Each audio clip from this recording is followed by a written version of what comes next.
We broke a story in the Brittanee Drexel case just this week that is going to break your heart all over again. You are not going to believe the bombshell interview that the man who is responsible for her death, Raymond Moody, gave to the FBI from behind bars. But before I start, be warned, some of these details are very hard to hear. He did an interview with the FBI in November of 2024, and in that interview, he details how Angel Vause was not only there when he assaulted and took Brittanee's life.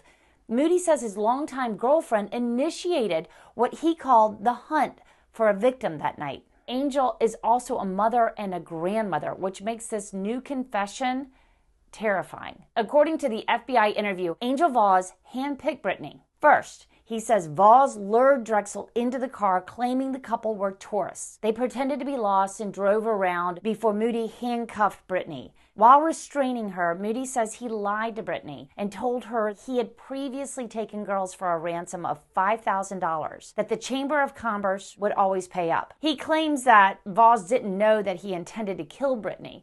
But Moody said, all along, I knew once that we got her, I was going to have to kill her, no doubt. Now, Vause drove Moody and Brittanee about 30 minutes to another county. They had set up a tent at Pole Yard Landing, that's in Georgetown, South Carolina, and they had planned on SAing their victim together. Moody told the FBI he went home to get his supplies, a briefcase of sex toys, and Vause was left alone with Drexel and, as the interview points out, had the opportunity to release her, but did not. After that, he tells the FBI that he returned to the scene where he SA'd Brittanee before taking her life. Moody told the FBI in this interview he went to great lengths to kill her. He says he strangled her, and then he says he drove an ice pick into her heart to make sure that she had died. And meanwhile, Vause was there. She watched, and she did nothing to stop him. Now, previously, we thought that Angel Vause was not there. So why is he talking to the FBI right now and implicating Vause, a woman he seemingly protected all these years? He struck a deal with law enforcement,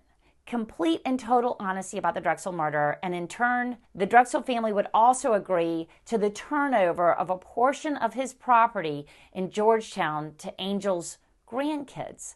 Apparently, he had grown close to them over the years. If you want more on this case, go to Unsolved South Carolina, Finding Brittanee Drexel. You're going to find it on all the podcast platforms, and there is an incredible backstory to this story. And don't worry, we are going to be updating that podcast as well.